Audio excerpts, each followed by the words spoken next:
اور محمد وآل محمد صلوات اللہ صلی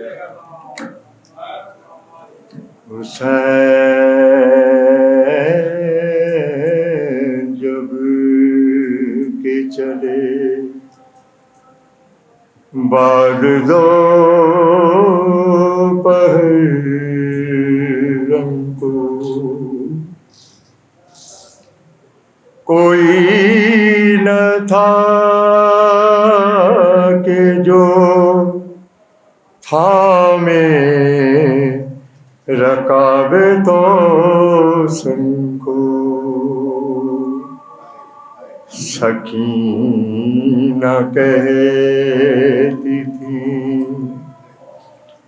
تھامے ابا کے دامن کو حسین چپ کے کھڑے تھے جھکائے گردن کو ناصرہ تھا کوئی شاہ کربلائی کو فقط بہن نے کیا تھا سوار بھائی کو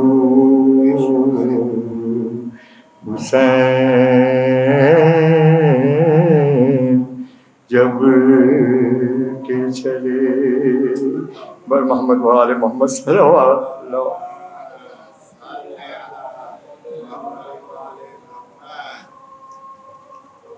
اے روزہ دارو آہو بکا کے یہ روز ہیں سادات پر نزول بلا کے یہ روز ہیں سرتاج اوصیاء کے عزا کے یہ روز ہیں تم سے ودا شیر خدا کے یہ روز ہیں زخمی ہوئے امام تمہارے نماز میں ظالم نے روزہ دار کو مارا نماز میں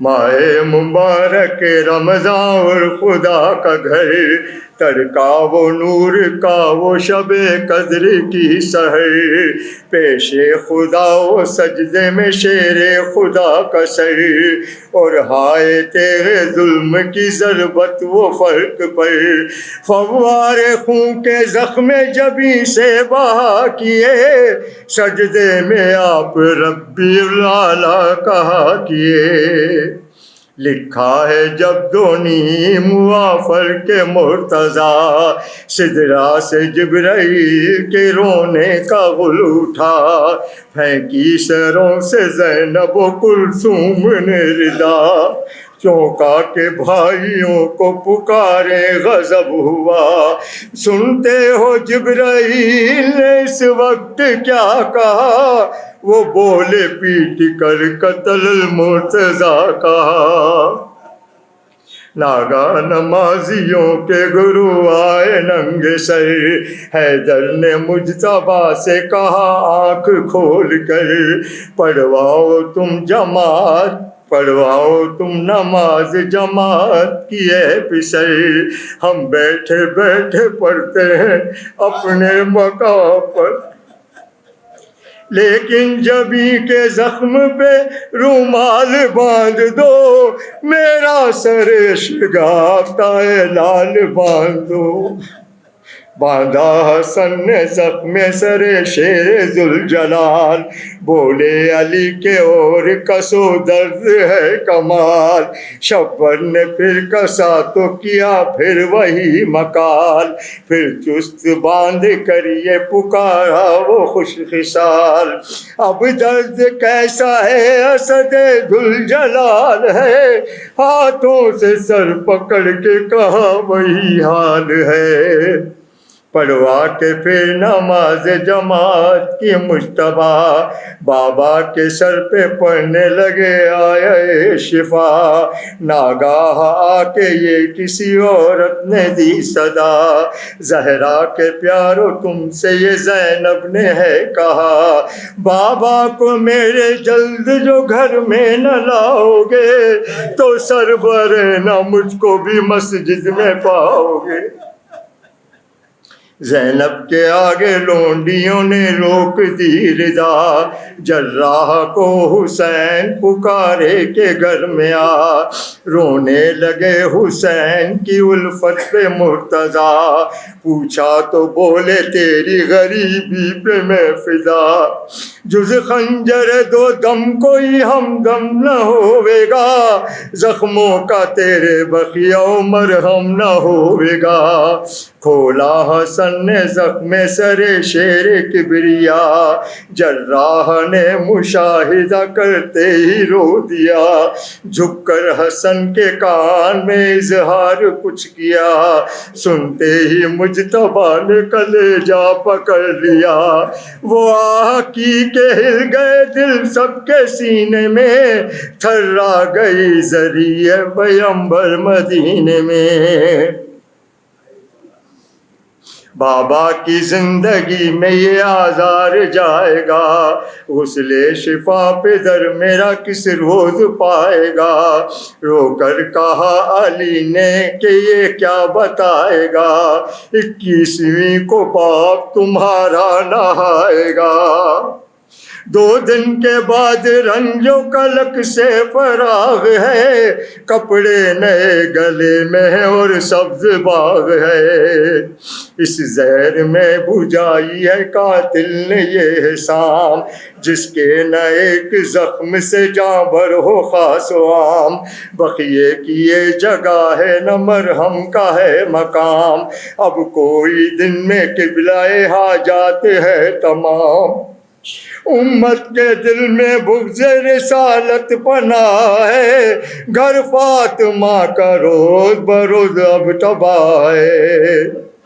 ناگاہ اہل بیت کی بستی اجڑ گئی، 21ویں کو دھوم قیامت کی پڑ گئی، دنیا کے انتظام کی صورت بگڑ گئی، اول پڑ گیا کہ باپ سے زینب بچھڑ گئی، شیعو چلو خزادیوں کا دم نکلتا ہے، تابوت بادشاہ دو عالم نکلتا ہے، اے روزہ دارو آہ بکا کے یہ روز ہیں، بر محمد وآل محمد صلوات صلی اللہ علیہ وسلم۔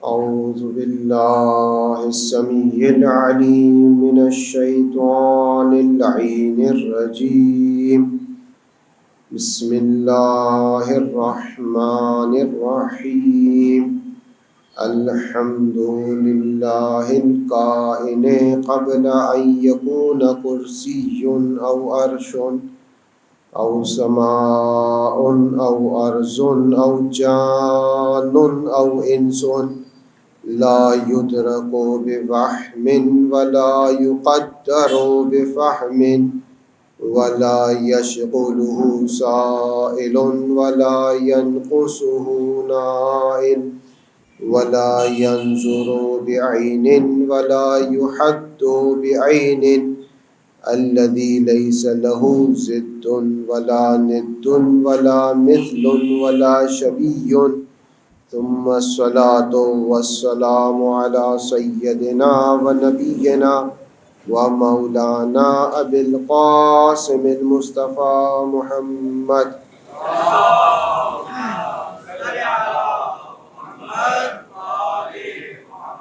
وآله الطيبين الطاهرين المعصومين المظلومين، لا سيما ابن زهراء بقية الله في الأراضين، ولعنة الله على أعدائهم أجمعين من الآن إلى يوم عداوتهم، أما بعد، فقد قال الله تبارك وتعالى في كتابه المجيد بسم اللہ الرحمن الرحیم ان دعوا للرحمن ولدا وما ينبغي للرحمن ان يتخذ ولدا صلوات.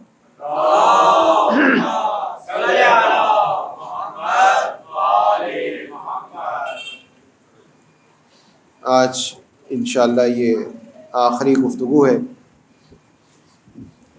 اور آج انشاءاللہ تفسیر سورہ مبارک مریم کا اختتام ہو جائے گا. پروردگار متعال نے یہ توفیق دی کہ ان 2 سالوں میں اس سورے کی ایک تفسیر آپ کے خدمت میں پیش کرنے کا موقع ملا. اس دعا کے ساتھ کہ وہ ہمیں قرآن کے مفاہیم کو سمجھنے اور اس پر عمل کرنے کی توفیق عطا فرمائے. ہمارے لیے ان مطالب کو آسان کرنے اور ہمارے شوق اور ولولے میں اضافہ کرنے کے لیے ایک درود پڑھ دیجیے محمد و آل محمد.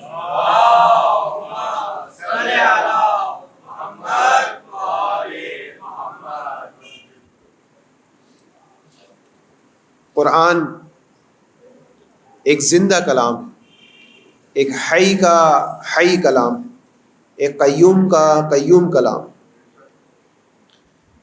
جو نیچرل سائنس کے علماء ہیں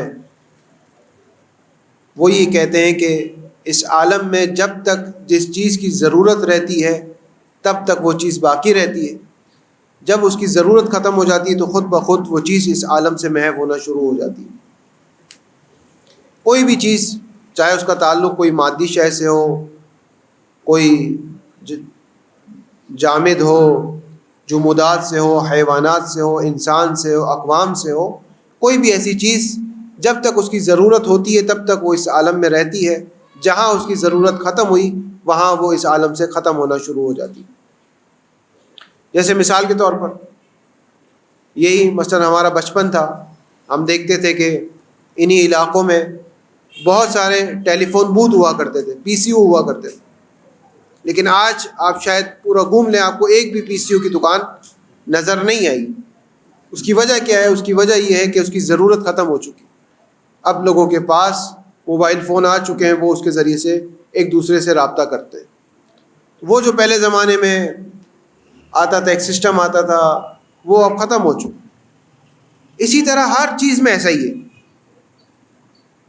حتیٰ وہ ستارہ جو ٹوٹتا ہے، جب ماہر فلکیات اس کی وجہ معلوم کرتے تو کہتے ہیں اس ستارے کی ابھی ضرورت ختم ہو گئی، اس وجہ سے ٹوٹ گیا. ہر چیز میں ایسا ہی ہے. حتیٰ وہ حیوانات جن کی نسلیں ختم ہو گئی، ان کی بھی یہی وجہ ہے. ایک وجہ تو یہ کہ انسان نے اسراف کیا، انسان نے بہت زیادہ شکار کیا، وہ ایک الگ مسئلہ ہے، وہ الگ ہے. لیکن خود بخود اگر کسی جانور کی نسل ختم ہو گئی، کوئی ستارہ ٹوٹ جاتا ہے، کوئی پہاڑ ریزہ ریزہ ہو جاتا ہے، تو اصل اس کی وجہ یہ ہوتی ہے کہ اس کی ضرورت باقی نہیں رہتی. قرآن جو زندہ کلام ہے، اس وجہ سے زندہ کلام ہے کہ اس کی ضرورت قیامت تک باقی رہے. اس وجہ سے زندہ کلام، اس کی ضرورت انسان کو ہمیشہ رہے گی. ہمیشہ انسان چاہے گا کہ جانے پروردگار نے میری مصلحت کے لیے میرے لیے کیا چیز رہنمائی فرمائی. ہمیشہ انسان سوچے گا اس بات کو کہ پروردگار نے میرے لیے، وہ تو غنی بالذات ہے، اسے تو کسی چیز کی اس میں نہ تبدل ہے، نہ تغیر ہے، نہ تحرک ہے، کچھ بھی نہیں ہے. تمام انسان اس کی عبادت کرے تو وہ اس کی ذات میں کوئی فرق نہیں پڑتا. ایسا نہیں وہ خوش ہو جاتے کہ چلو آج سب انسان میری عبادت کر رہے. آج شب قدر کی رات ہے، اکثر افراد صبح تک اعمال انجام دیتے، وہ خوش نہیں ہوتا کہ آج میری عبادت ہو رہی ہے تو میں خوش ہو جاؤں. اور اگر اگلے دن فرض کریں سب سوئے رہیں اور کوئی اس کی عبادت نہ کرے تو اسے افسوس ہونا شروع ہو جائے. نہ، وہ غنی بالذات ہے، یعنی ایسی ذات ہے جو بے نیاز ہے، وہ کسی کا نیاز مند ہی نہیں ہے.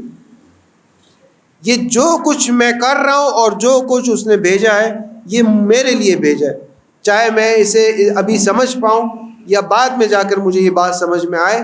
لیکن حقیقت یہی ہے کہ جو شریعت آئی ہے، جو نماز ہے، اور آخر از اول تا آخر دین، اس میں خدا کو کوئی فرق نہیں پڑتا. یہ انسان ہے جو کمال کی طرف جائے گا، یہ انسان ہے جو پستی کی طرف جائے گا. درود پڑھ دیجئے محمد و آل محمد.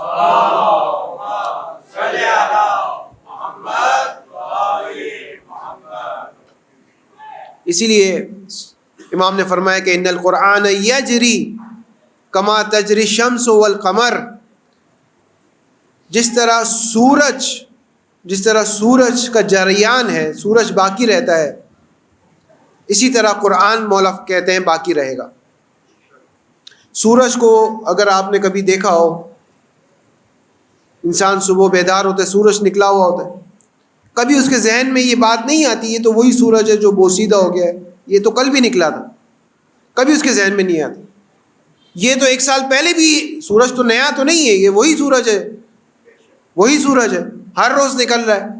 لیکن انسان جب صبح بیدار ہوتا ہے تو اس کے ذہن میں یہ بات نہیں آتی کہ یہ بوسیدہ سورج ہے، یہ پرانا سورج ہے، یہ حضرت آدم کے دور میں بھی یہ تھا، حضرت نوح کے دور میں بھی یہ سورج تھا، جب انسان نہیں تھے تب بھی یہ سورج تھا، نہ، اس کے ذہن میں یہ بات خطور نہیں کرتی۔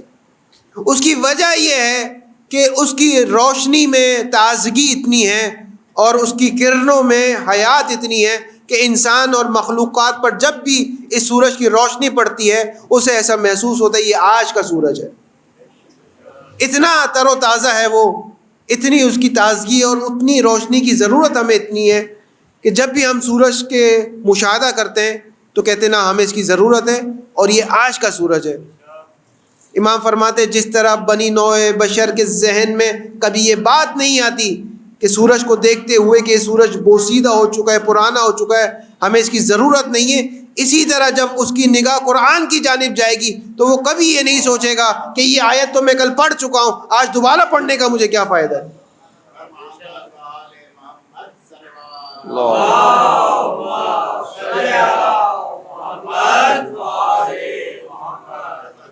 اس سال تابوت کمیٹی کی انتظامیہ نے جیسے تفسیر سورہ مریم کا انعقاد کیا، اگلے سال جب وہ کسی اور سے دوبارہ اس تفسیر کا انعقاد کریں، تفسیر سورہ مریم، تو آپ کے اور میرے ذہن میں یہ بات نہیں آنی چاہیے کہ یہ تو ہو گیا، یہ اس پہ تو گفتگو ہو گئی، اس پہ گفتگو ہو گئی، لیکن وہ کل کی گفتگو تھی۔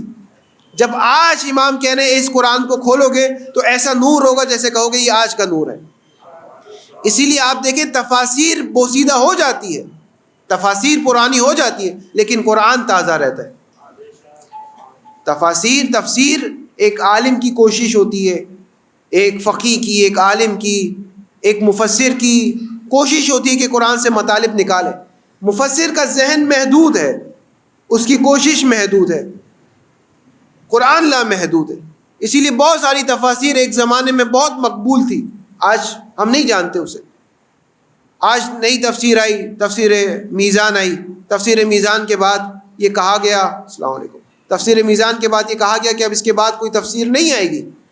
چند سالوں میں دوبارہ تفسیر تسنیم آ گئی، 80 جلدوں پہ مشتمل۔ آج یہ کہا جا رہا ہے حوض علمیہ میں کہ اب بس ہو گیا، اب 80 جلدیں ہو گئی، چند ماہ گزریں گے کہ ایک دوبارہ ایک مفسر دیکھے گا کہ نہ اس نور میں اور بھی گنجائش ہے کہ کچھ لکھا جائے۔ کیوں؟ کیونکہ تازگی اتنی ہے۔ جب ایک عالم نے، ایک مفسر نے اس تازگی کا، اس نور کا مشاہدہ کیا تو جو اسے کوشش کے بعد سمجھ میں آیا اس نے لکھ لیا۔ پروردگار نے اس قرآن میں تازگی اتنی رکھی ہے کہ اگلی سال، اگلے مہینے، اگلے دن جب ایک اور شخص نے مطالعہ کیا تو اسے قرآن نے دوسرا معنی دیا۔ یہ ہے بواطن قرآن، ایک بحث ہے پوری۔ ورنہ کیا ہے؟ یہ قرآن کیوں حیات ہے؟ یہ اس وجہ سے حیات ہے کہ یہ حی کا حی کلام ہے، یہ قیوم کا قیوم کلام ہے۔ اس کی ضرورت انسان کو تا قیامت رہے گی۔ اس وجہ سے اس سے وابستگی بھی اگر انسان رکھتا ہے تو وہ در حقیقت اپنی ضرورت کو پورا کرتا ہے، اپنی بات کی وجہ سے، اپنی احتیاج کی وجہ سے وہ قرآن کے ساتھ ہے۔ اسی لیے ہمارے چوتھے امام، امام زین العابدین علیہ الصلوۃ والسلام،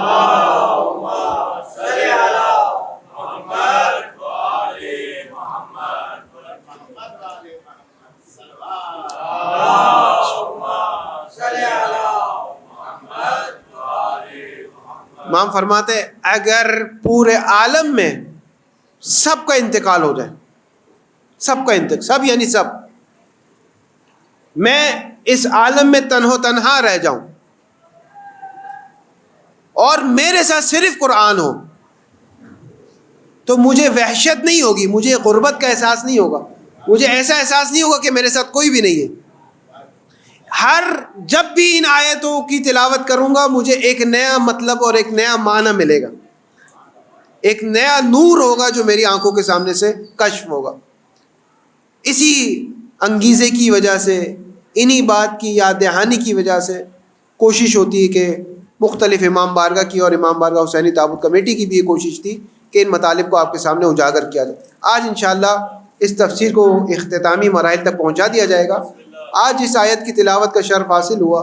اس آیت میں پروردگار نے فرمایا کہ وہ جو افراد یہ کہہ رہے ہیں کہ خدا نے اپنے لیے کوئی بیٹا عکس کر لیا، خدا کا بھی کوئی بیٹا ہے، تو قریب ہے کہ ان کی باتوں سے کہ آسمان پھٹ جائے، زمین برباد ہو جائے، پہاڑ ریزہ ریزہ ہو جائے۔ وہی کیسی باتیں کر رہے ہیں کہ خدا کی بھی کوئی اولاد ہوگی۔ اور آپ دیکھ رہے ہیں کہ انسان کے اعمال کا اس عالم کے نظم پر بہت گہرا اثر ہے۔ میں جو عمل انجام دے رہا ہوں، جو میں کچھ کہہ رہا ہوں، جو کچھ میری بات ہے، وہ اس عالم پر اثر انداز ہو رہی ہے۔ اسی لیے ایک بہت بڑے مغربی مفکر کانٹ نے ایک بات کہی تھی، کہا تھا کہ اس عالم میں اتنا گہرا نظم ہے کہ اگر مکھی چند بار اپنے پر اضافی مار لے گی تو پورا عالم برباد ہو جائے گا۔ یعنی اتنا دقیق نظم ہے کہ 1 کروڑ سال پہلے بھی جو سورج کی جو حرکت تھی آج بھی وہ اسی رفتار سے ہے۔ یعنی آج کے دن ظہر کا جو وقت تھا 1000 سال پہلے بھی ظہر اسی وقت ہوئی تھی۔ بہت نظم ہے اس عالم کا، اور نظم کیوں نہ ہو، یہ ہے اس کے ہاتھ میں جو خالق کائنات، فاطر السماوات والارض، اس کے ہاتھ میں۔ تو پروردگار فرما رہا ہے کہ وہ کیوں ایسی باتیں کر رہے ہیں، قریب ہے کہ ان کی باتوں سے آسمان و زمین اور پہاڑ پر یہ مصیبت آ جائے۔ اس کے بعد پروردگار فرماتا ہے کہ ان دعوا للرحمن ولدا، وہ یہ دعویٰ کر رہے ہیں کہ پروردگار کا کوئی بیٹا ہے، وما ينبغي للرحمن، اور پروردگار کو زیب نہیں دیتا، اس کے سزاوار نہیں ہے ان يتخذ ولد، کہ کوئی وہ ولد رکھے، اپنے لیے کوئی بیٹا رکھے، کیونکہ اگر اس کا کوئی بیٹا ہوا تو وہ نیازمند ہو جائے گا، وہ خود اس بیٹے کا محتاج ہو جائے گا، جبکہ وہ بے نیاز ہے، اس کی ذات بے نیاز ہے۔ یہاں پر ایک کلامی بحث آتی ہے، علم کلام کے علماء ان مباحث کو پیش کرتے ہیں کہ پروردگار کی صفات ہیں، ہماری بھی صفات ہیں، وہ عالم ہیں، ہم میں سے بھی بہت سے عالم ہیں، وہ قادر ہیں، ہم بھی قادر ہیں، وہ حی ہے، ہم بھی زندہ ہیں، وہ مالک ہیں، ہم بھی بہت سی چیزوں کے مالک ہیں، کم از کم اپنے لباس، اپنے گھر، اپنی گاڑی کے مالک ہیں۔ تو ہماری صفات اور اس کی صفات میں پھر کیا فرق رہ گیا؟ میں بھی مالک ہوں، وہ بھی مالک ہے، پھر ہم دونوں کی مالکیت میں کیا فرق ہے؟ تو کہتے ہیں فرق یہ ہے کہ پروردگار مبدأ علم ہے اور تم نے اس مبدأ سے علم کو حاصل کیا ہے۔ پروردگار کی ذات عین علم ہے، اسی لیے ایک گفتگو آتی ہے کہ پہلے میں ہوں، پھر میں عالم ہوا، پھر میں تاجر ہوا، پھر میں شوہر ہوا، پھر میں باپ ہوا، میں ہو گیا، اس کے بعد صفاتیں میرے اوپر عارض آتی ہے، چلے جاتی۔ تاجر ہوا، پیسے ڈوب گئے، اب تاجر نہیں ہوں۔ عالم ہوا، علم آیا، کچھ سال بعد بھول گیا، ختم ہو گیا۔ ایک ذات ہے جس پر مختلف صفات عارض ہوتی ہے، عارض بھی ہوتی ہے، چلے جاتی ہے۔ لیکن نمک کو نمکینیت عطا نہیں کی گئی، نمک عین نمکینیت ہے۔ ایسا نہیں ہے کہ ایک نمک ہے اور ایک اس کی نمکینیت ہے، ایسا نہیں ہے، بلکہ جو نمک ہے وہی نمکینیت ہے، جو نمکینیت ہے وہی نمک ہے۔ لیکن میں ایسا نہیں ہوں، پروردگار جو ہے وہی عالم ہے، وہی قادر ہے، وہی رازق ہے، وہی مالک ہے، جبکہ میں ایسا نہیں ہوں، ہم ایسے نہیں ہیں۔ ہم پہلے ہیں، پروردگار نے ہمیں وجود بخشا، پھر یہ صفات ہم اپنی محنت سے یا زیادہ تر اس کے کرم سے، اس کے لطف سے یہ صفات ہمیں مل جاتی، لیکن اس کی ذات عین صفات ہے۔ ایسا نہیں ہے کہ اس کی ذات تھی پھر اس نے علم حاصل کیا، پھر وہ رازق بنا، پھر وہ قادر بنا، پھر وہ عالم بنا، نہ، اس کی ذات عین صفات. اسی لیے پروردگار فرما رہا ہے وما ينبغي للرحمن ان يتخذ ولدا، کہ اس کے لیے سزاوار نہیں ہے کیونکہ اس کی ذات بے نیاز ہے.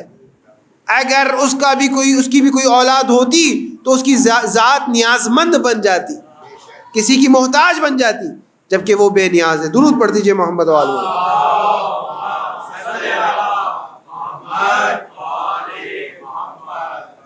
اور جو کچھ بھی ہے وہ سب اس کے بندگان ہیں. ان کل من فی السماوات والارض الا آتی الرحمن عبدا، آسمان اور زمین کے درمیان جو کچھ بھی ہے، جو کچھ بھی، آسمان سے مراد یہ آسمان بھی نہیں جو ہمیں نظر آتا ہے، یہ آسمان نہیں ہے، یہ تو ایک سمجھ لے ایک دھواں ہے. بہرحال آسمان اسے نہیں کہتے. آسمان اور زمین یعنی اس پوری کائنات کے درمیان جو کچھ بھی ہے وہ پروردگار کی بارگاہ میں جب حاضر ہوتے ہیں تو عبد اور بندے بن کر حاضر ہوتے ہیں. سب اس کی مخلوق ہے. اسی لیے بعض اوقات آپ دیکھتے ہیں ایک سوال بھی کرتے ہیں کہ کیا خدا اپنے جیسا کوئی خدا بنا سکتا ہے یا نہیں بنا سکتا؟ اگر کہتے بنا سکتا ہے تو کہتے وہ بھی خدا ہو گیا، اگر کہتے نہیں بنا سکتا کہتے پھر یہ قادر نہیں ہے. تو یہاں پر ایک گفتگو آتی کہ قدرت کا تعلق محالات سے نہیں ہوتا، ممکنات سے ہوتا ہے. مثال کے طور پر کوئی کہہ دے خدا 2 + 2 = 5 کر سکتا ہے یا نہیں کر سکتا؟ ہم کہہ دیں نہیں کر سکتا. کیوں نہیں کر سکتا؟ قادر نہیں ہے. نہ قادر ہے لیکن 2 + 2 میں 5 ہونے کی صلاحیت نہیں ہے، وہ محال عقلی ہے. پروردگار اگر اپنے جیسا کوئی خدا بنا بھی دے تب بھی وہ مخلوق ہوگا، یہ خالق ہوگا، کیونکہ اس نے بنایا ہے. اس نے بنایا ہے، وہ خالق ہی رہے گا، وہ مخلوق ہی رہے گا. بے شک اپنا جتنا علم اسے دے دے، اپنی جتنی قدرت اسے دے دے، اپنی جتنی ملکیت اسے دے دے، پھر بھی وہ خالق رہے گا، یہ مخلوق رہے گا.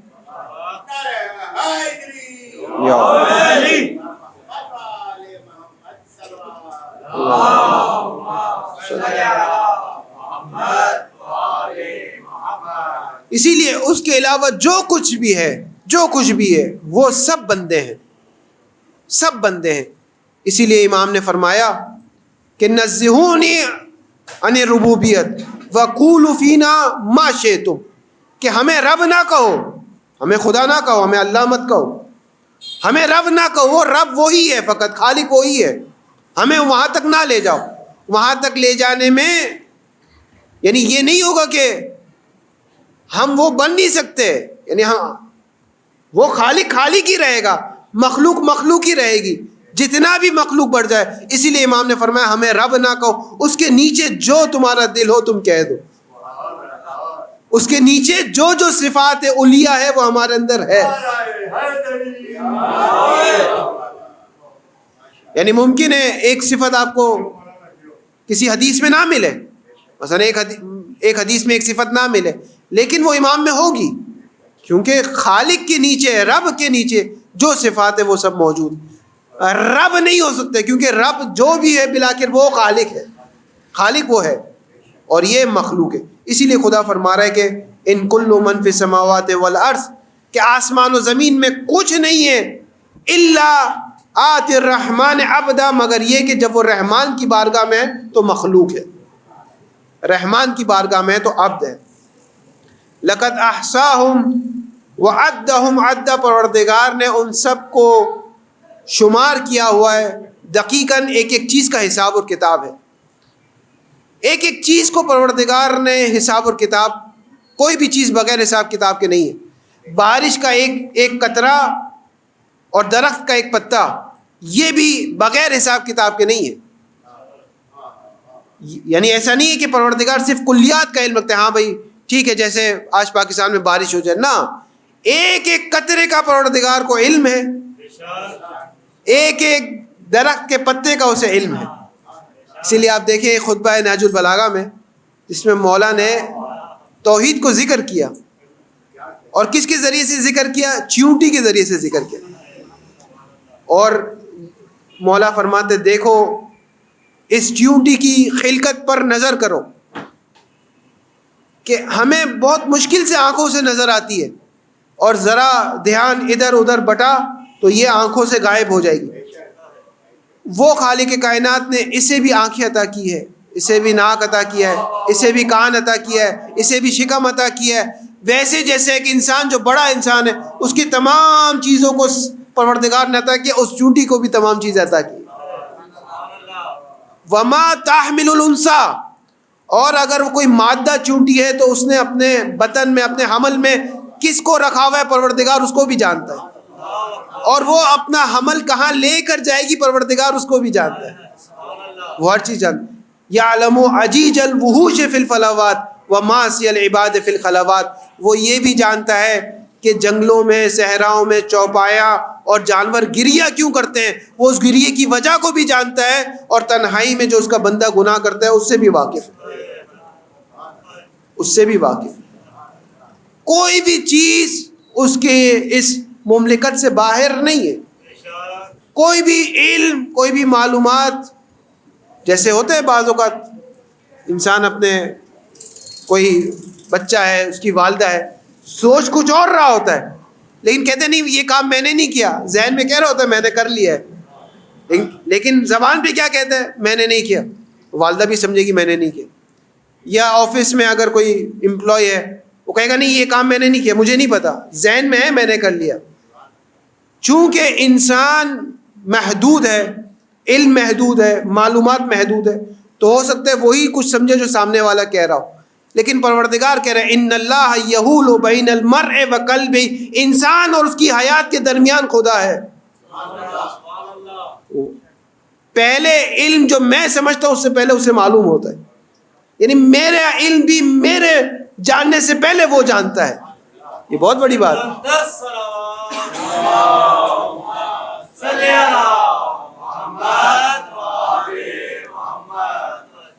جو کچھ میں ابھی جانوں گا اپنے بارے میں یا کسی کے بارے میں، یا جو کچھ مجھے ابھی کرنا ہے، جب میں اپنی ذات میں سمجھوں گا اس سے پہلے اسے معلوم ہے کہ یہ کیا کرنا ہے. اسی لیے یہاں پر پروردگار کہتا ہے کہ اگر تم اس منکر اور نکیر ان فرشتوں سے بھی بھاگ جاؤ پھر بھی میرے علم سے تو نہیں بھاگ سکتے. مجھے تو معلوم ہے، مجھے تو حقیقت معلوم ہے تمہاری. اس کے بعد پروردگار اس لیے فرماتے ہیں لقد احصاهم وعدهم عدا، کہ ہم نے ایک ایک سانس، ایک ایک لمحہ، ایک ایک گھڑی ان کی شمار کی ہوئی ہے. کوئی چیز اس کے حساب اور کتاب سے باہر نہیں ہے. وَكُلُّهُمْ آتِيهِ يَوْمَ الْقِيَامَةِ فَرْدًا، اور ان میں سے ہر ایک قیامت کے دن آئے گا اس حالت میں کہ تنہا ہوگا. اس کے اعمال کی فکر ہی اس کے لیے سب کچھ ہوگی. جس طرح انسان نماز پڑھتا ہے، نماز جماعت پڑھتا ہے، تو ویسے دیکھا جائے تو 1000 کا مجمع ہے لیکن نیت ہر ایک شخص کی اپنی اپنی ہوتی ہے. اسی لیے قیامت میں جمع ہے، اجتماع نہیں ہے. ہر شخص کا نامہ اعمال اپنا اپنا جدا جدا ہے. میرے برابر میں ہوگا کوئی، میرے سامنے کوئی ہوگا، لیکن میں اتنا مشغول ہوں کہ میرے نامہ اعمال نے ہی مجھے اپنے لیے کافی قرار دے دیا، میری سوچ کہیں اور نہیں جا رہی. اسی لیے پروردگار کہہ رہے ہیں وَكُلُّهُمْ آتِيهِ يَوْمَ الْقِيَامَةِ فَرْدًا. اس کے بعد فرماتا ہے إِنَّ الَّذِينَ آمَنُوا وَعَمِلُوا الصَّالِحَاتِ سَيَجْعَلُ لَهُمُ الرَّحْمَنُ وُدًّا، جن لوگوں نے نیک اعمال انجام دیے اور ایمان لائے، السلام علیکم، تو پروردگار ان کے لیے مودت کو قائم کرے گا. اب یہاں پر ایک گفتگو ہے کہ اعمال بھی نیک ہو اور انسان ایمان بھی لایا ہو، جس کو کہتے ہیں حسن فعلی بھی ہو، حسن فاعلی بھی ہو. ایمان بھی ہو اور اس کا عمل بھی نیک ہو. بعض اوقات انسان کی نیت اچھی ہوتی ہے لیکن عمل اچھا نہیں ہوتا. بعض اوقات عمل اچھا ہے لیکن نیت اچھی نہیں ہے. جیسے ایک شخص تھا، وہ صادق آل محمد امام جعفر صادق علیہ الصلوۃ والسلام،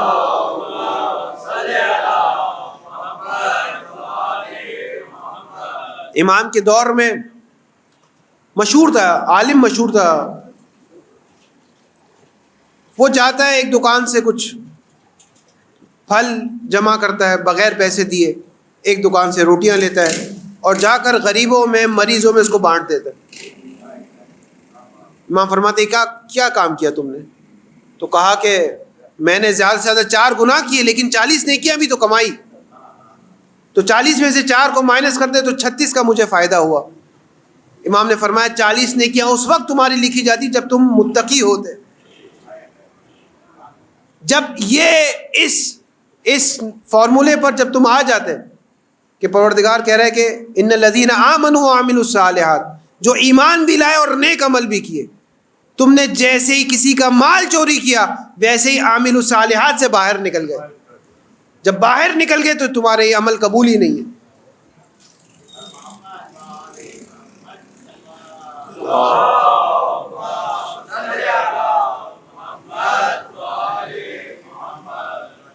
رسول اللہ کے زمانے میں پیغمبر کی جب بڑے بیٹے کا انتقال ہوا حضرت قاسم کا، اس کے بعد حضرت ابراہیم کا جب انتقال ہوا تو اس وقت چاند گرہن تھا، تو اصحاب نے اس موقع کو غنیمت جانا اور اعلان کر دیا، ظاہر معاشرہ ابھی مسلمان نہیں ہوا، اعلان کر دیا کہ دیکھو پیغمبر کے بیٹے کا یہاں انتقال ہوا اور وہاں چاند کو گرہن آ گیا، چاند بھی مضطرب ہو گیا، چاند کو بھی ایک مصیبت، ایک گریہ کر رہے چاند بھی، جیسے ہمارے یہاں بھی بعض افراد آپ دیکھتے ہیں کوئی چیز ہوتی ہے، ربیع الاول کا مہینہ آتا ہے کہتے چاند پر یہ لکھا ہوا ہے، محرم کا مہینہ آتا ہے کہتے چاند پر یہ لکھا ہوا ہے۔ اسی طرح اس زمانے میں بھی اصحاب نے یہ کام کیا کہ دیکھو چاند کو اسی وجہ سے گرہن لگا کہ پیغمبر کی سوگ منا رہا ہے، لوگ کہیں ہاں واقعا یہ حقیقی نبی ہے کہ ان کے بیٹے کا انتقال ہوا اور وہاں چاند پر یہ مصیبت آئی، اور لوگ اسلام کی جانب آنے لگے۔ پیغمبر حیرت زدہ کہ ایک ہی وقت میں اتنے سارے لوگ کیوں مسلمان ہوئے، تو پوچھا ان سے کیا سبب بنا کہ تم مسلمان ہو، انہوں نے یہ وجہ بتائی، آپ اپنے گھر سے اس حالت میں نکلے کہ آپ کی ابا آپ کے کندھوں سے نیچے تھی، حالانکہ پیغمبر ہمیشہ یہ کہتے تھے کہ اپنے گھر سے صحیح انداز میں بندہ نکلے۔ یہ ایک طرح کے لاؤڈ اسپیکر کا کام کر رہی تھی یہ بات کہ اہم بات ہے، اور مسجد پہنچے، ممبر پر آئے، خطبہ دیا، حمد اور ثناء پروردگار بیان کی، اس کے بعد فرمایا کہ زمین اور آسمان، چاند اور سورج اللہ کی مخلوقات میں سے ایک مخلوق ہے، میرے بیٹے کی موت کا چاند گرہن سے کوئی تعلق نہیں۔ اب وہ جو آئے تھے وہ واپس جانے لگے، اور صاحب نے کہا یا رسول اللہ آپ نے کہا کیا کام کیا، ہم نے اتنی مشکل سے جمع کیا آپ نے بھجوا دیا۔ تو رسول نے فرمایا کہ دین کا کام اگر کرنا ہے تو دین کے طریقے سے کرنا ہے، حق کا کام اگر کرنا ہے تو حق کے طریقے سے کرنا ہے۔ تمہاری نیت اچھی تھی لیکن تمہارا فعل اچھا نہیں تھا، نیت اچھی تھی تمہاری، تم لوگوں کو دین پر لانا چاہتے تھے، میری نیت اچھی ہے، آج میں چاہتا ہوں لوگ میرے گھر مجلس میں آئے، لیکن اتنا بڑا بینر میں آپ کے گھر کے باہر چپکا کے نہیں جا سکتا، آپ کو اذیت ہوگی اس سے، نیت اچھی ہے میری لیکن فعل اچھا نہیں ہے۔ اس آیت میں خدا فرما رہا ہے آپ کی نیت بھی اچھی ہونی چاہیے، آپ کا فعل بھی اچھا ہونا چاہیے۔ اگر یہ دونوں چیزیں جمع ہو گئی، ان الذین آمنوا وعملوا الصالحات، جو ایمان بھی لایا اور عمل صالح کو بھی انجام دیا، سیجعل اللہ الرحمن ودا، تو رحمان اس لوگوں کی محبت کو اس کی جانب کر دے گا، لوگ اس سے عقیدت رکھیں گے، اس سے محبت رکھیں گے۔ اور تمام مفسرین کا یہ اتفاق ہے، یہ اجماع ہے کہ یہ آیت امیر المومنین کی شان میں آئی ہے، کیونکہ مودت کا تعلق قلب سے ہے۔ انسان مال و دولت خرچ کر کے سر کو جھکا سکتا ہے اپنے سامنے، دل کو اپنے سامنے نہیں جھکا سکتا۔ پروردگار نے قرآن میں بھی یہ ارشاد فرمایا کہ اے رسول اگر آپ دنیا اور آخرت کی سارے مال خرچ کر دیتے تب بھی لوگوں کو اپنے قلب کی جانب مائل نہیں کر سکتے تھے۔ انسان طاقت کے ذریعے، مال و دولت کے ذریعے سے سروں کو جھکا سکتا ہے، قلب کو نہیں جھکا سکتا۔ یہ فعل خدا ہے، فعل خدا ہے۔ اسی وجہ سے مولا فرماتے ہیں لو ضربت علی خشوم المؤمن، میں مومن کی ناک پر تلوار سے بھی حملہ کروں گا تو بھی مجھ سے بغض نہیں رکھے گا، اور منافق کے آگے سارا مال ڈال دوں گا تو مجھ سے محبت نہیں کرے گا، کیونکہ خدا نے مومن کے دل میں علی کی مودت ایسی ڈال دی ہے کہ اگر مولا خود بھی چاہیں گے تو اس مودت کو ہٹا نہیں سکیں گے۔ یہ بہت بڑی بات ہے، یہ فعل خدا ہے۔ مولا خود فرما رہا ہے اگر میں بھی مومن کی ناک کو کاٹ دوں، ناک انسان کی عزت کی علامت ہوتی ہے.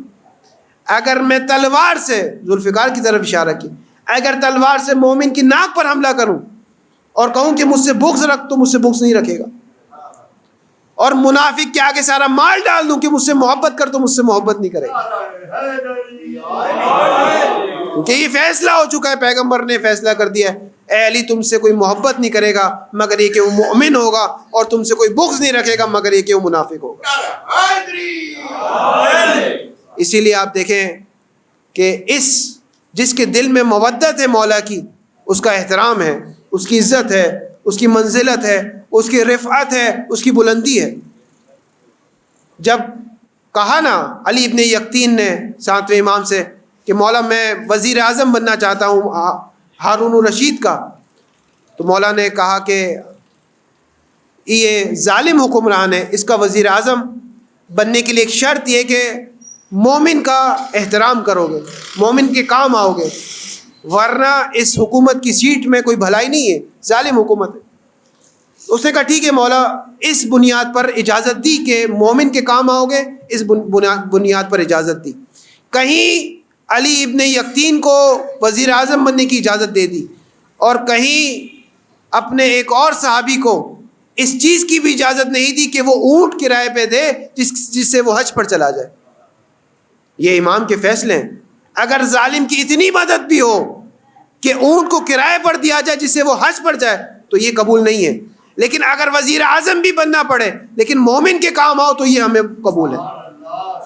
اسی لیے علی بن یقطین ایک دن مصروف تھا، ایک مومن آیا اس کے گھر، مصروف تھا، تو کہہ رہا تھا کہ اس سے واپس بھیج دو، میرے پاس وقت نہیں ہے. مومن ایک حاجت لے کے آیا، جیسے ہمارے یہاں بھی آتے ہیں بعض افراد، آپ کے پاس بھی، اور اسے غنیمت جانے. ان حوائج الناس الیکم، امام مظلوم فرما رہے ہیں، ان حوائج الناس الیکم من رحمت اللہ علیکم فلا تملوا النعمت. اللہ نے جو تمہیں اس قابل بنایا کہ لوگوں کی ضروریات کا تم سے وابستہ ہونا اللہ کی ایک نعمت ہے تم پر، ورنہ وہ قادر مطلق ہے، وہ خود کر لیتا، لیکن اس نے مجھے سبب بنایا، اس نے مجھے وسیلہ بنایا، اس پر مجھے خوش ہونا چاہیے، اترانا نہیں چاہیے. تو علی بن یقطین مصروف تھا، اس نے کہا کہ اس کو بھیج دو، میرے پاس وقت نہیں ہے. اس سال حج پر گیا، حج سے مدینے گیا. مدینے میں جب امام کی ملاقات کے لیے شرف حضور مانگا تو خادم باہر کھڑا ہوا تھا اور کہہ رہا تھا کہ مولا کہنے سے بھیج دو، میرے پاس وقت نہیں ہے. وہی بات جو اس نے کی وہی بات مولا نے کی. اب 3 دن تک وہاں منتظر رہا. وزیر اعظم بھی ہے، اس کے پروٹوکول کے مسائل ہے، سیکورٹی کے مسائل، بہت سارے مسائل ہیں. تیسرے دن صرف اس نے اتنا کہا کہ مولا سے یہ صرف پوچھوا لو کہ میرا قصور کیا ہے. تو مولا نے کہا تیرا قصور یہ ہے کہ تو نے اس مودت کی قدر نہیں کی جو اس مومن کے قلب میں تھی، اس مومن کا خیال نہیں رکھا تو نے. تو اس نے کہا مولا وہ ایک عام مومن تھا، وہ کوئی حکومتی منصب پر نہیں تھا، کوئی تاجر نہیں تھا، کوئی بڑا عالم نہیں تھا، کوئی بڑی شخصیت نہیں تھی. مولا نے فرمایا علی بن یقطین مومن عام نہیں ہوتا، مومن عام نہیں ہوتا. یہ ساری باتیں بات کی ہے کہ وہ کوئی عالم ہے، کوئی بڑا ڈاکٹر ہے، انجینئر ہے، بڑے لیول پر ہے، یہ بات کی بات ہے. جیسے ہی اس کے دل میں یہ مودت آ گئی وہ خاص ہو گیا، وہ خاص ہو گیا. اور مودت کس نے ڈالی؟ خدا اس آیت میں کہہ رہے ہم نے ڈالی ہے. حتیٰ کہ آپ اس کے ذیل میں 5-6 روایت ہے کہ سب میں یہی ہے کہ پیغمبر نے کہا کہ اے علی خدا نے تیری مودت کو مومنین کے قلب میں ڈال دیے. نہ پیغمبر کا کام تھا یہ، نہ مولا کائنات کا کام تھا، نہ مومنین کا کام تھا، خالصتاً یہ فعل خدا تھا. آج بھی آپ دیکھ لیں، آج بھی دیکھ لیں کتنی سختیاں برداشت کرتے ہیں مومنین، کتنی سختیاں. یعنی جب جاتے ہیں بعض، اب تو حالات کچھ بہتر ہوئے، ایک زمانے میں جب جاتے ہیں تو امید نہیں ہوتی گھر واپس آنا نصیب ہو یا نہ ہو، اس کے باوجود بھی جاتے ہیں، وہاں نیاز بھی کرتے ہیں، وہاں لوگوں سے ملتے بھی ہیں، مولا کا ذکر بھی کرتے ہیں، ماتم بھی کرتے ہیں، جلوس بھی کرتے ہیں.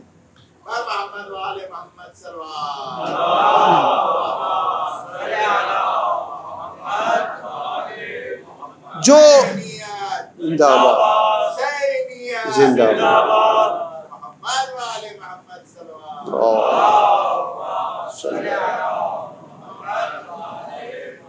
جو عقل حسابی رکھتا ہے، کیلکولیٹڈ ذہن کا مالک ہے، اسے یہ بات کبھی سمجھ میں نہیں آئے گی.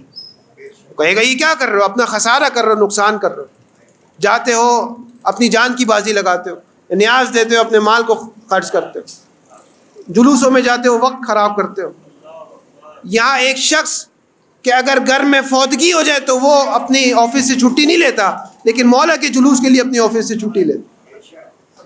یہ کیا وجہ ہے؟ ایسا کیوں ہے؟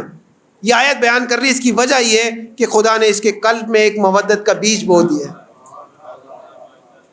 ان الذین آمنوا وعملوا الصالحات سیجعل اللہ الرحمن ودا. خدا نے ان کی مودت کو قلب میں لکھ دیا، خدا نے مودت قرار دیا. فإنما یسرناہ بلسانک، اے رسول ہم نے اس قرآن کو آپ کی لسان پر آسان کر دیا، لتبشر بہ المتقین، تاکہ آپ متقین کو بشارت دے سکیں، وتنذر بہ قوما لدا، اور ایک ایسی قوم جو دشمنی پر اتر آئی ہے اسے آپ انذار کر سکیں. قرآن میں بشارت اور انذار ایک ساتھ ساتھ چلتا ہے. وَكَمْ أَهْلَكْنَا، یہ آخری آیت ہے، اس کے بعد یہ سورہ کی تفسیر مکمل. وَكَمْ أَهْلَكْنَا قَبْلَهُمْ مِنْ قَرْنٍ، اے رسول آپ سے پہلے ایسی کتنی قومیں گزر چکی ہیں. هَلْ تَحِسُّ مِنْهُمْ مِنْ أَحَدٍ أَوْ تَسْمَعُ لَهُمْ رِكْزًا، کیا اس کی ایک آہٹ بھی آپ کو سنائی دیتی ہے؟ کیا آپ جانتے ہیں، اب میں کیا مثال پیش کروں. خود کراچی میں 10 سال پہلے ہمیں جن کے بارے میں محسوس ہوتا تھا کہ یہ لوگ بہت طاقتور ہیں، آج آپ دیکھیں ان کی ساری طاقت خاک میں مل گئی. وہ افراد جو کہتے تھے کہ اگر ایک جلوس بھی نکلا تو ہم ہر گھر سے ایک شیعہ کو قتل کریں گے، آج وہ کہاں ہے؟ کچھ سمجھ نہیں آتا کہاں گئے وہ. جلوس میں اضافہ ہوا ہے، مومنین کی تعداد میں اضافہ ہوا ہے، وہ افراد اور ان کی باتیں خاک میں مل گئی.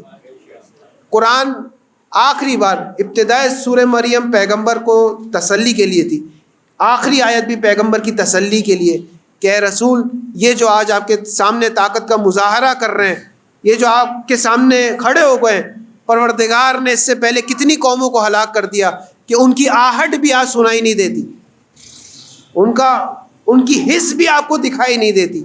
یہ بھی کچھ بھی نہیں ہے، چند سال گزریں گے ان کا بھی کچھ نام و نشان نہیں ہوگا. چھٹے امام صادق آل محمد امام جعفر صادق علیہ السلام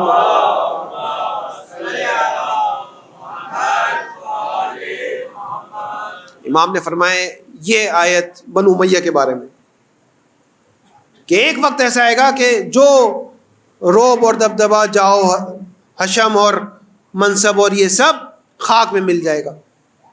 جتنی کوششیں کی انہوں نے اہل بیت کے نام کو دبانے کی اور مٹانے کی، اتنا ہی زیادہ پروردگار نے ان کے ناموں کو زندہ رکھا. اور یہی وجہ ہے کہ آج ہم اسی یاد میں یہاں جمع ہیں کہ مل کر پرسہ دے سکیں ہمارے اس مولا کا کہ چند گھنٹوں کا مہمان ہے مولا اس دنیا. تاریخ میں یہ ہے کہ رات 2 سے 3 بجے کے درمیان مولا کی شہادت واقع ہوئی ہے.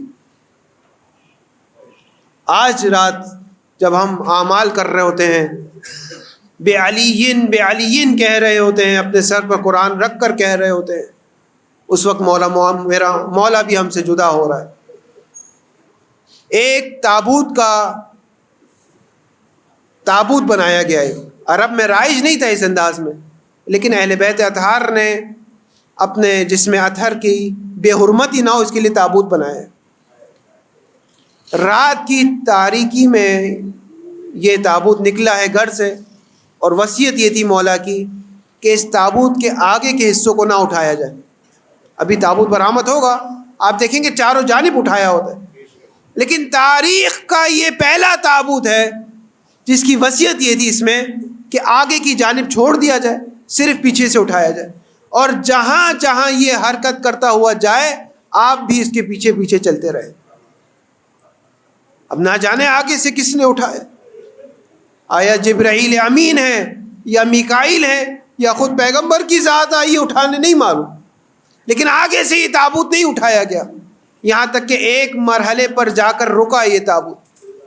امام حسن نے دیکھا کہ ایک پتھر ہے جو چمکتا ہوا ہے، آپ نے جا کر جب اس کو نکالا تو اس پر حضرت نوح کی یہ تحریر رقم تھی کہ یہ قبر حضرت نوح نے تیار کی ہے امیر المومنین کے لیے. اس کے بعد اس قبر میں حضرت کو لایا گیا. دو گریہ ہے جو مشہور ہے, دو گریہ. ایک گریہ وہ ہے جو اس موقع پر امام حسن نے کیا, امام حسین نے کیا, اور ایک وہ گریہ ہے جو بی بی سیدہ کی شہادت کے اس موقع پر امام حسن نے کیا. تاریخ نے دونوں گریے کو نقل کیا. میں آپ کے سامنے یہ مقتل کی بات پڑھ کر آپ کی زحمتوں کو تمام کروں. جب اب یہ تصور میں اپنے چلے جائیں, کوفہ چلے جائیں, نجف چلے جائیں. اب جب یہ تابوت سے مولا کائنات کے جنازے کو باہر لایا گیا اور اس زمین میں دفن کرنے کے لیے جس زمین کو حضرت نوح نے آمادہ کیا تھا, جب مولا کو لٹایا گیا اور اس کے اوپر قبر کو جب بند کرنے لگے تو امام حسین تیزی سے لپٹ کے, یا بتا اے میرے بابا, کس کے سہارے, کس کے حوالے حسین کو چھوڑ کر جا رہے ہیں. امام حسین نے خوب گریہ کیا, بہت ہی گریہ کیا, لیکن تاریخ میں دیکھ لیجئے آپ, جب بی بی زہرا کا جنازہ تھا اس وقت امام حسین کا گریہ اتنا نہیں تھا, امام حسن نے زیادہ گریہ کیا. وہاں پر عبداللہ ابن عباس آتے ہیں, امام حسن کی خدمت میں آتے ہیں, کہتے بیٹا حسن صبر کرو, بیٹا حسن صبر کرو, دیکھو تم اتنا گریہ کر رہے ہو, حسین کو دیکھو, حسین کو صبر آ گیا, زینب کو دیکھو, زینب کو صبر آ گیا, اے حسن تم بھی صبر کرو. اس وقت امام حسن فرماتے ہیں, اے چچا جان, جو منظر میں نے مدینے کی گلیوں میں دیکھا ہے, جو نامحرم ہاتھ اٹھتے ہوئے ناموس خدا پر میں نے مدینے میں دیکھا ہے, اگر حسین نے وہ منظر دیکھ لیا ہوتا حسین مجھ سے زیادہ گریہ کرتے, اگر زینب و کلثوم نے وہ منظر دیکھ لیا ہوتا تو زینب و کلثوم زیادہ گریہ کرتے. اے چچا مجھے گریہ سے نہ روکو. وہ حسن جو شوق میں مدینے کی گلیوں میں کھیلتے تھے آج خوف زدہ نظر آتے ہیں, مدینے کی گلیوں میں نہیں جاتے. وہ تابوت زہرا جس پر گریہ ہے حسن, اور یہ تابوت علی جس پر گریہ ہے حسین.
یہ آخری ہے آذان علی کی،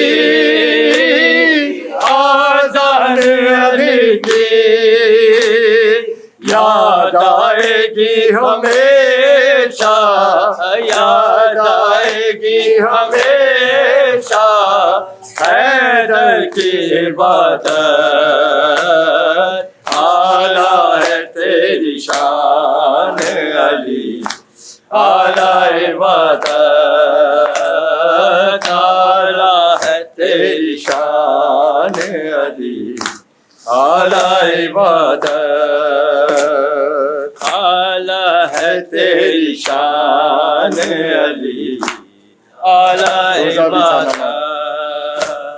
روزہ بھی تھا نماز میں مشغول تھے علی، مشغول تھے علی، ملزم میں ناخلق کی تلوار جب چلی، تلوار جب چلی، سجدے میں زخمی ہو گئے، سجدے میں زخمی ہو گئے، مالک امامت، اعلیٰ ہے تیری شان علی، اعلیٰ عبادت، اعلیٰ ہے تیری شان علی، اعلیٰ عبادت۔ زخمی ہوئے علی تو تھاما شبیر نے، تھاما شبیر نے، بیٹا صبر سے کام لو بولا امیر نے، بولا امیر نے، دین نبی کی تم کو ہی، دین نبی کی تم کو ہی کرنی ہے حفاظت، اعلیٰ ہے تیری شان علی، اعلیٰ عبادت، اعلیٰ ہے تیری شان علی، اعلیٰ عبادت۔ بعد از نبی تو دیکھیے دنیا بدل گئی، دنیا بدل گئی، شرم و حیا تو آنکھ میں امت نہ رہی، امت نہ رہی، چن چن کے اپنے اپنوں کو، چن چن کے اپنے اپنوں کو دے دی ہے خلافت، اعلیٰ ہے تیری شان علی، اعلیٰ عبادت، اعلیٰ ہے تیری شان علی، اعلیٰ عبادت۔ اسلام کی ہمیشہ دی جس نے دعوتیں، دی جس نے دعوتیں، ایسے ولی اللہ سے کیوں ہے عداوتیں، کیوں ہے عداوتیں، دشمن ہو جو علی کا، دشمن ہو جو علی کا، اس فرد پہ لعنت، اعلیٰ ہے تیری شان علی، اعلیٰ عبادت، اعلیٰ ہے تیری شان علی، اعلیٰ عبادت۔ مولا کائنات سنے اتنی عرض ہے، بس اتنی عرض ہے، پل پل میں نے گناہ کیے یہی مرض ہے، مرض ہے، روز حشر میں کیجئے، روز حشر میں کیجئے آج اس کی شفاعت، اعلیٰ ہے تیری شان علی، اعلیٰ عبادت، اعلیٰ ہے تیری شان علی، اعلیٰ عبادت۔ کعبے میں ولادت ہوئی، کعبے میں ولادت ہوئی، مسجد میں شہادت، اعلیٰ ہے تیری شان علی۔ مومنوں ہے در کر رار کا ماتم کر لو، مومنوں ہے در کر رار کا ماتم کر لو، مومنوں ہے در کر رار کا ماتم کر لو، لو محمد کے علم دار کا ماتم کر لو، لو محمد کے علم دار کا ماتم کر لو، خاک اڑاؤ کہ علی شیر خدا مارے گئے، خاک اڑاؤ کہ علی شیر خدا مارے گئے، بازوئے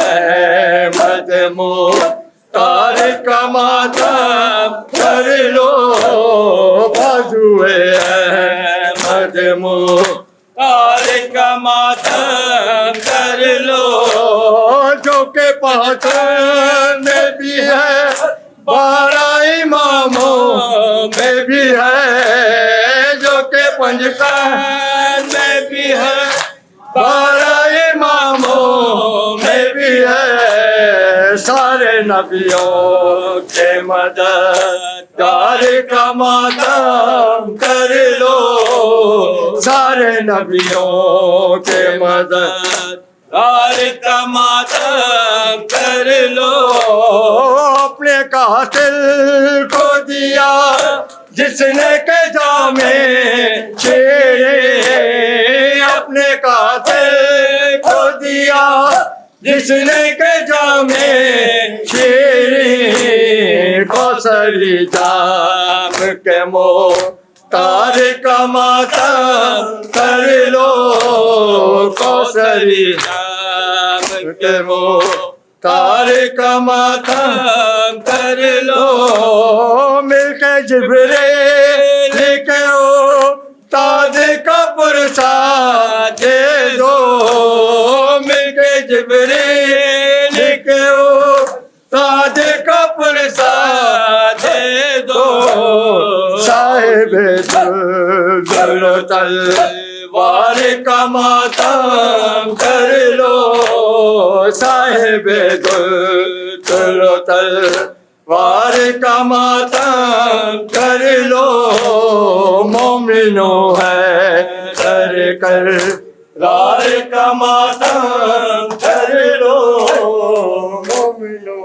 حسنین پہ یتیمی پردیس میں آئی، حسنین پہ یتیمی پردیس میں آئی، مولا علی کے غم میں مغموم ہے خدائی، مولا علی کے غم میں مغموم ہے خدائی، حسنین پہ یتیمی پردیس میں آئی، حسنین پہ یتیمی پردیس میں آئی، تلوار و زہر دونوں بام علی کے سر پہ، تلوار و زہر دونوں بام علی کے سر پر بیٹوں نے یہ وراثت ایک ایک کر کے پائی، بیٹوں نے یہ وراثت ایک ایک کر کے پائی، حسنین پہ یتیمی پردیس میں آئی، حسنین پہ یتیمی پردیس میں آئی۔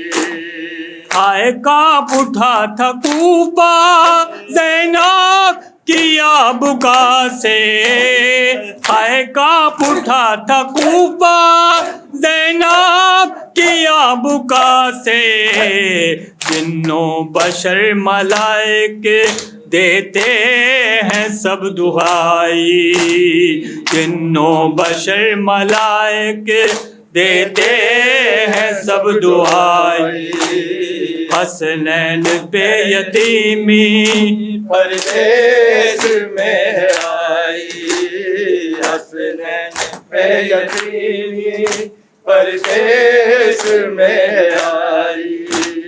وہ چل بسا یتیموں بیواؤں کا سہارا، وہ چل بسا یتیموں بیواؤں کا سہارا، کرتا تھا جو ہمیشہ دشمن سے بھی بھلائی، کرتا تھا جو ہمیشہ دشمن سے بھی بھلائی، حسنین پہ یتیمی پردیس میں آئی، حسنین پہ یتیمی پردیس میں آئی۔ کیسا ستم ہوا ہے باد علی خدایا، کیسا ستم ہوا ہے باد علی خدایا، امت ہے بیٹیوں کو بازار شام لائی، امت ہے بیٹیوں کو بازار شام لائی، حسنین پہ یتیمی پردیس میں آئی، حسنین پہ یتیمی پردیس میں آئی۔ آغاز ہو گیا ہے کربل کا یا خدایا، آغاز ہو گیا ہے کربل کا یا خدایا، سجدے میں جب شکینے تلوار ہے چلائی، سجدے میں جب شکینے تلوار ہے چلائی، حسنین پہ یتیمی پردیس میں آئی، حسنین پہ یتیمی پردیس میں آئی۔ تلوار و زہر دونوں بام علی کے سر پر، تلوار و زہر دونوں بام علی کے سر پر، بیٹوں نے یہ وراثت ایک ایک کر کے پائی، بیٹوں نے یہ وراثت ایک ایک کر کے پائی، مولا علی کے غم میں مغموم ہے خدائی، یاؤ سے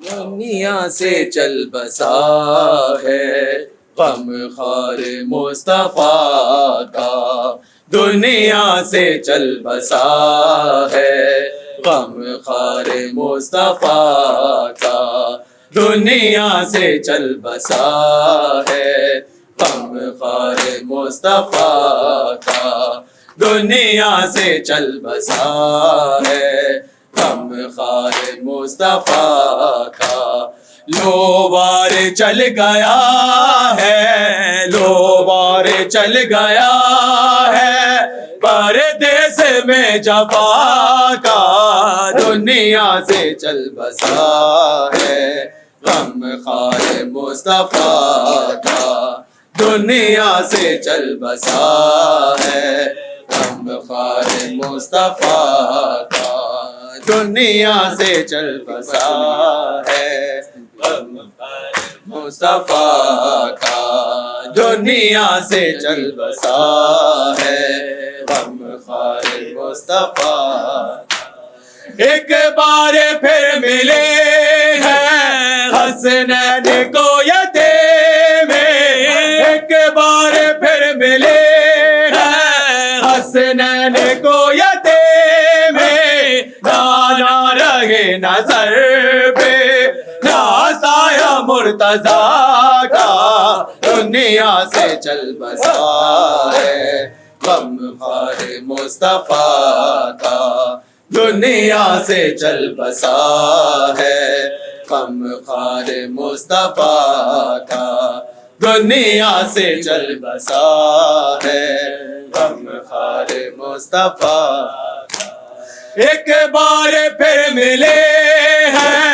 حسنین کو یتیم، ایک بار پھر ملے ہیں حسنین کو یتیم، نہ رہے نظر پہ نہ سایہ مرتضیٰ کا دنیا سے چل بسا ہے، غم خار مصطفیٰ کا دنیا سے چل بسا ہے، غم خار مصطفیٰ کا دنیا سے چل بسا ہے، غم خار مصطفیٰ کا بقیہ سے آ رہے ہیں رونے کی پھر صدائیں، بقیہ سے آ رہے ہیں رونے کی پھر صدائیں، امت مار ڈالا اے تاج انما کا دنیا سے چل بسا ہے، غم خار مصطفیٰ کا دنیا سے چل بسا ہے، غم خار مصطفیٰ کا دنیا سے چل بسا ہے، غم خار مصطفیٰ کا دنیا سے چل بسا ہے، غم خار مصطفیٰ کا بقیہ سے آ رہے ہیں رونے کی پھر صدائیں، بقیہ سے آ رہے ہیں رونے کی پھر صدائیں، امت مار ڈالا اے تاج انما کا دنیا سے چل بسا ہے، غم خار مصطفیٰ کا دنیا سے چل بسا ہے، غم خار دنیا سے چل بسا ہے، غم خار مصطفیٰ کا دنیا سے چل بسا ہے، غم خار مصطفیٰ کا لو ہو گئے ہیں تازہ پھر زخم فاطمہ کے، لو ہو گئے ہیں تازہ پھر زخم فاطمہ کے، اس ظلم سے ہوا ہے آغاز کربلا کا دنیا سے چل بسا ہے، غم خار مصطفیٰ کا دنیا سے چل بسا ہے، غم خار مصطفیٰ کا دنیا سے چل بسا ہے، غم خار مصطفیٰ کا لو ہو گئے ہیں تازہ تیرے زخم فاطمہ کے، لو ہو گئے ہیں تازہ تیرے زخم فاطمہ کے، اس ظلم سے ہوا ہے آغاز کربلا کا دنیا سے چل بسا ہے، حیدر مولا حیدر مولا حیدر مولا حیدر مولا حیدر مولا حیدر مولا حیدر مولا حیدر مولا حیدر مولا حیدر مولا حیدر مولا حیدر مولا حیدر مولا حیدر مولا حیدر مولا حیدر مولا حیدر مولا حیدر مولا حیدر مولا حیدر مولا حیدر مولا حیدر مولا حیدر مولا Yo,